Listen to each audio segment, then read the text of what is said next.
Right here, Scottman. We're here to do a drive video today. We are heading south on I-75. We're continuing the southbound series of videos going south on I-75 in the state of Michigan, which the last one I did was all at the southern part of the state, going from Detroit down to the Michigan-Ohio border. And this time we're much further north. We're up in Gaylord, Michigan. We started the video over at M-32, which goes into downtown Gaylord. And we'll be taking this all the way down to 127, just south of Grayling. It is a beautiful day out today. Mostly sunny out, and the car thermometer is reading 64 degrees Fahrenheit.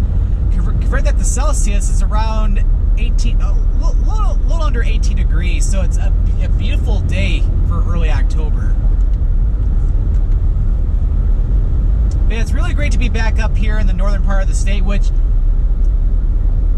this is only like the second time I've been up in northern Michigan this year, and it's early October. It's like, I don't know why I did not make so many, I don't know why I didn't come up here that often this year. But then again, it does take almost 3 hours to get even this far from the Detroit area.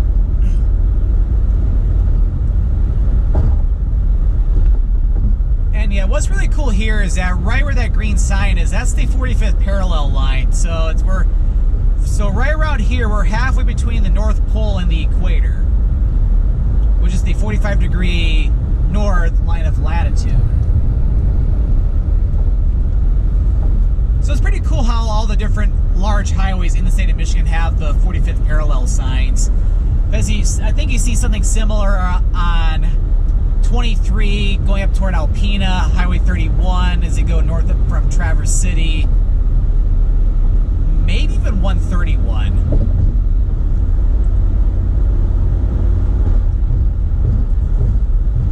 But yeah, just stopped to get something quick to eat in Gaylord, and yeah, went ahead and drove around the city off camera. And like, if you don't know, I think it was back in May, early May. It was either late April, I think it was early May, where Gaylord got devastated by a pretty bad tornado. It was, I think what they were saying was the strongest tornado that northern Michigan had ever seen.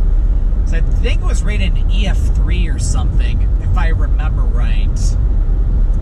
And thankfully, like, I drove around the area for a little bit before starting this video. 24 miles to Grayling. So this video will probably be going on for probably 28 miles or so. So this would be like 25 minutes or so. So this won't be too long. But for what I could tell, because yeah, it's been about 5 months since the tornado, approximately. And a lot of things have been repaired or patched up. You can definitely tell where it hit. Because for where the tornado went through, it was to the west of the I-75 M-32 interchange, because you can see some businesses that still had some plywood that was board of some of the blown out windows. Like, I could tell at the plaza that has the Five Guys restaurant. I can see that, and then I even saw where Little Caesars is. Yeah, that is still severely damaged. Like, they haven't even repaired that yet. And I think there was like a store or something that was to the west of the Little Caesar, and that is completely torn down. Like, it's completely damaged, so they haven't even done anything with that yet. And then downtown Gaylord thankfully got spared, because everything along Main Street or M-32 right in downtown, everything looked just like it used to, which is great news, because I just remember walking around downtown Gaylord several years ago, and it was beautiful because you got European-style architecture. Almost makes you feel like you're in Switzerland. But when you drive in some of the residential neighborhoods, like a few blocks north of downtown, you can tell some of the homes had a little bit of damage still, with some blue tarp on some of the roofs and different things. There are even a couple of homes that got completely demolished and looked like they're fake, and they're going to rebuild some homes. So yeah, really interesting to see that. It's the first time I've been up to the Gaylord area since that tornado.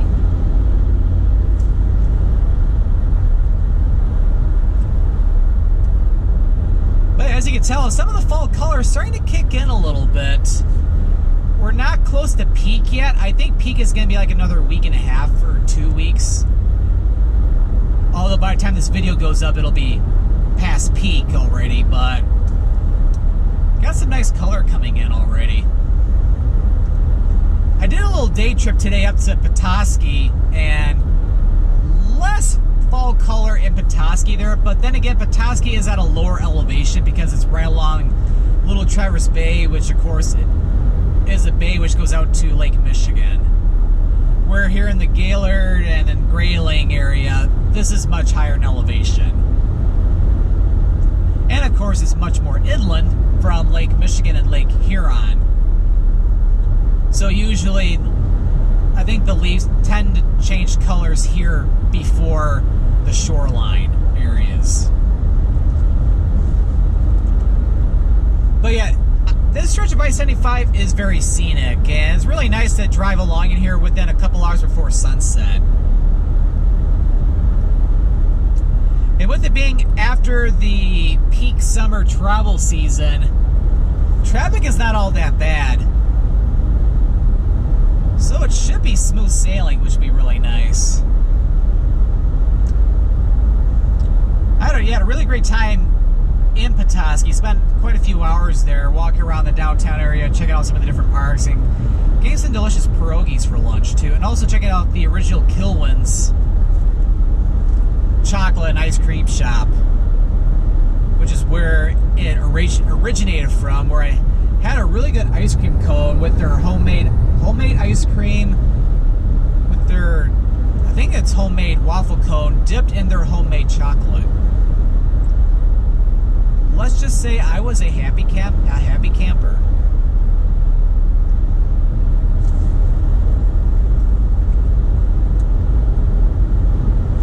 Yeah, and also the views along Little Traverse Bay are really cool too. Like, look out toward the other side of the bay where you can see like Harbor Springs and all the hills off in the distance.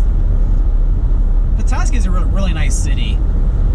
I last did a video there a decade ago, but it was in the really old days where the video quality was horrendous. So I knew I wanted to come back up here to film a brand new video to much better standards, and I'm glad I did, because there were so many things I missed when I came up to Petoskey a decade ago. Because yeah, Petoskey is a really nice downtown area. Like, I did not really get to see much of it the last time I was there.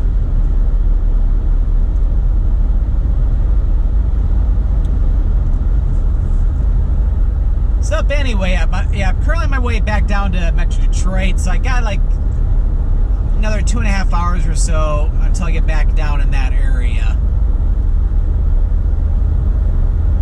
But until then, I got this nice pretty drive going back.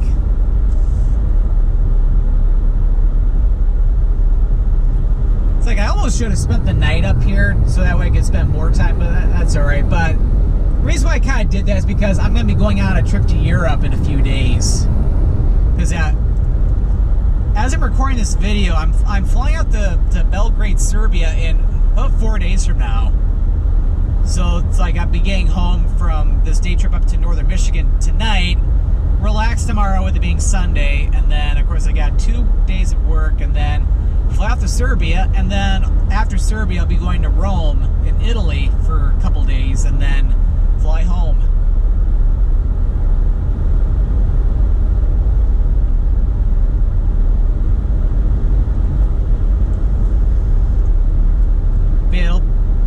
It's currently, unless something changes, it's going to be my last international trip for the year. Which normally, other than going over to Canada, I normally only do 1 international trip a year, but this is a little different. Like, this time I'm going over twice, or going on 2 international trips this year. The first one, of course, was when I went to the United Kingdom, or specifically England, and now I'm doing Serbia and Italy. Although for Italy, it's just going to be Rome. So right here, now we're entering Crawford County, just left Otsego County.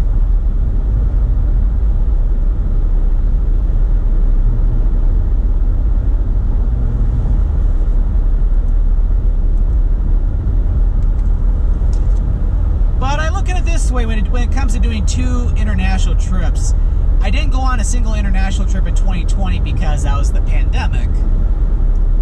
So you could say this is a makeup, because I did go international last year around this time when I went to the Czech Republic.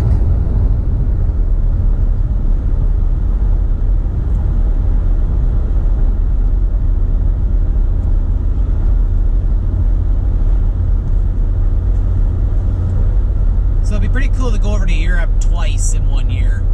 Although the first trip, of course, was just to England, and that was just the British Isles. It wasn't continental Europe.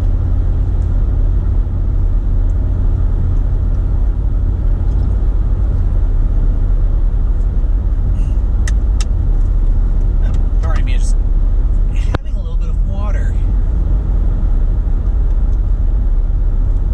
So I got that trip planned, and then that's the only trip I have planned right now. Although I might try to do some more like smaller trips between now and the end of the year, and then right after Christmas I might go back down to the southern part of the United States for like a week or 2. I'll probably will have to work one of the weeks, but usually around the holidays we get a couple weeks where we can work fully remote, which is really, really nice. That way I don't have to be in the middle of Michigan winter for too long, until I have to come back up.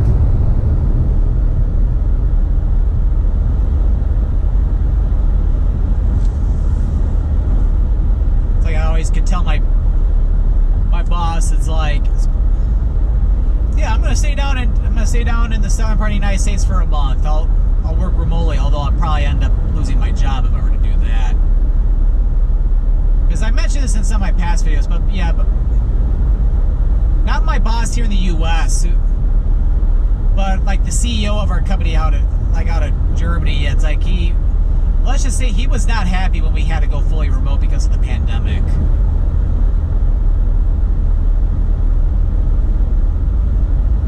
And I know he's never been too fond of us being remote twice a week.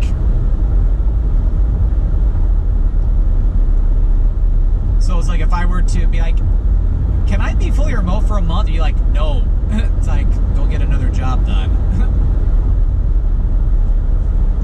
Oh yeah, here's some fall color in here.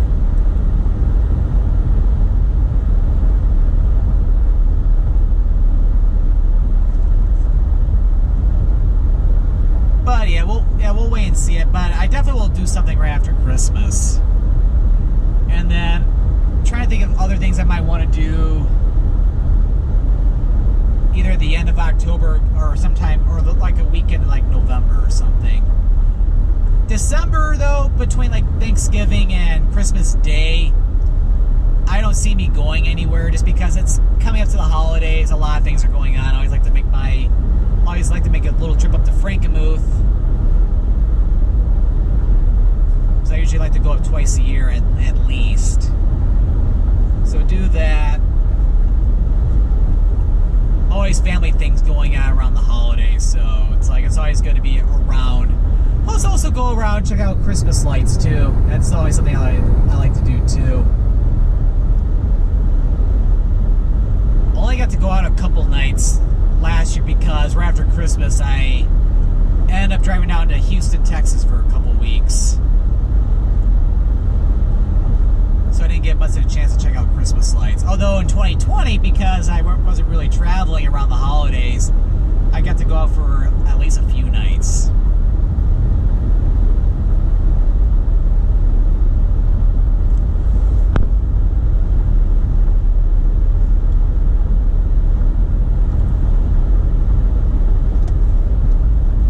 Oh, there's some trailer RV pulled over here. Oh, being towed. That's gotta be a big haul. It's like a tow truck will have to tow not only a truck, like a regular passenger truck or pickup truck, but also a trailer attached. When it comes to towing fees, I bet that's probably gonna be pretty expensive, especially with the trailer too.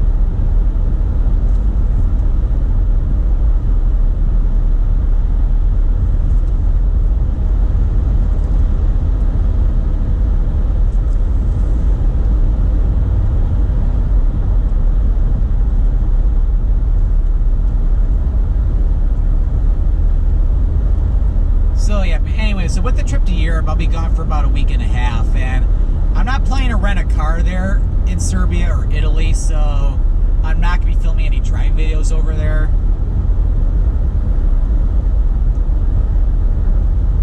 Plus, yeah, another reason why, well, one of the reasons why too is that gas is so expensive over in Europe right now. So it's like,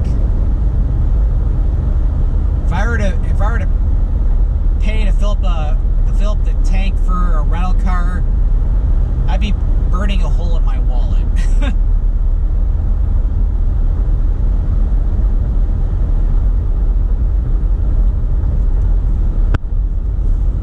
We're starting to approach Grayling a little bit already. Yeah, for these southbound I-75 videos, I'm trying to film longer stretches, although this one is going to be one of the shortest, if not the shortest, just because it's really hard to film something really long without going like over an hour long. Because some of the other stretches I would want to film would be like the stretch from the Mackinac Bridge down to M-32 in Gaylord. Another one, of course, is up in the UP. And then from where 127 begins, I can film I-75 from there going all the way to 23, and then again from 23 go all the way down to I-69 in Flint, and then I-69 to I-94 in between Flint and the northern parts of Metro Detroit.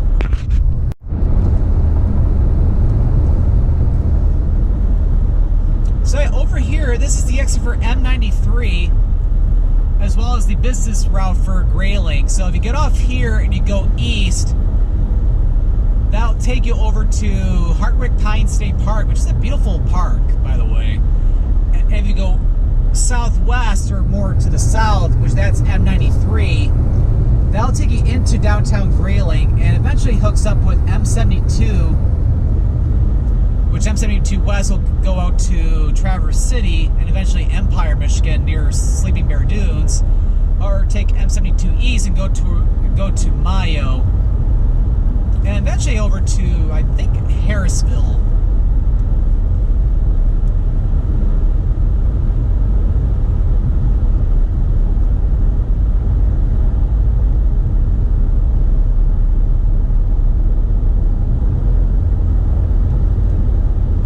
So it's like, yeah, if you want to get to M-72, you'd have to get off at that exit back there, or if you're coming from the south, there's an exit about 2 or 3 miles north of where 127 merges into I-75, which that's the exit for M-72 coming from the south.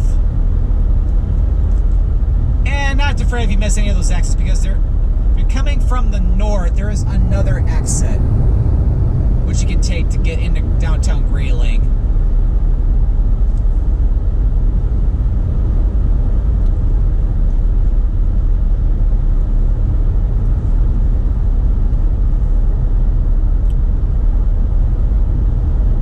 But yeah, right now with the weather, this is like perfect fall weather. It's nice and cool, not cold to where I need to wear a jacket, and it's not warm. It's not super warm or anything. Like, this is like perfect fall weather right now.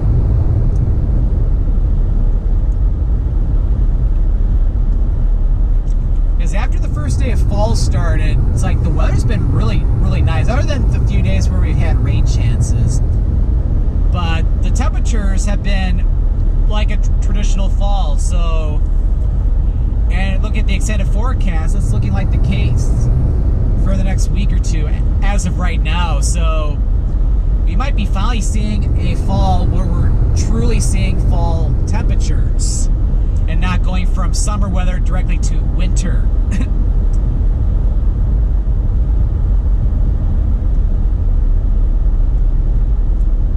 Although I'll probably get cursed when I get back from Serbia and Italy, and we'll probably be seeing some super cold weather or something.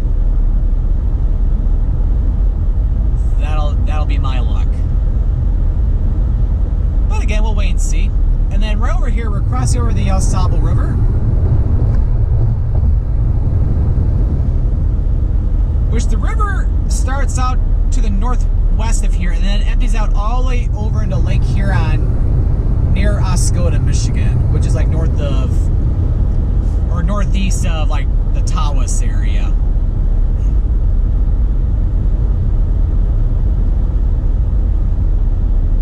And over here, so this bridge here, this is going over M-72. So M-72 runs east and west right here.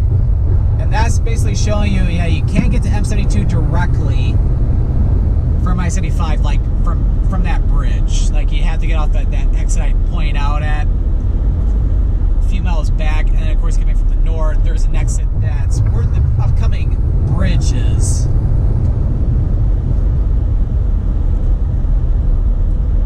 Yeah, if you're coming up from like Lansing or Detroit, that exit over there going the opposite direction, going into Grayling, that's a very popular exit for people going to Traverse City area. Although I think if you're going to Sleeping Bear Dunes, you're probably better off taking Highway 10 west to M115 and then cutting over that way, going up to either Highway 31 near Benzonia and Beulah, or taking M37 north up to Traverse City that way. But there's many different ways you can take. So yeah, we'll be getting ready to conclude the video in a couple minutes.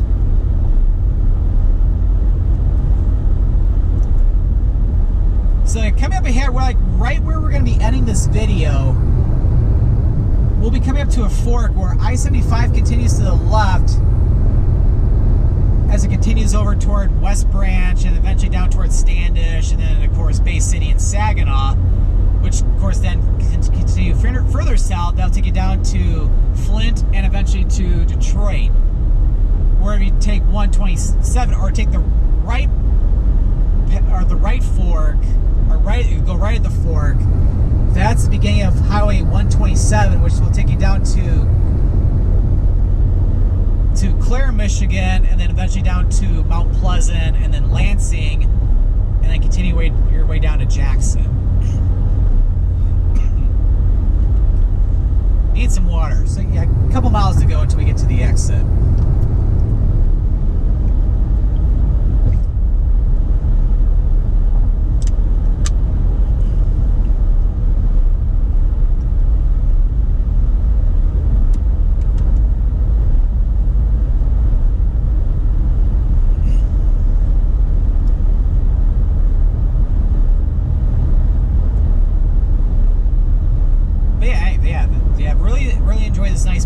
Peaceful drive.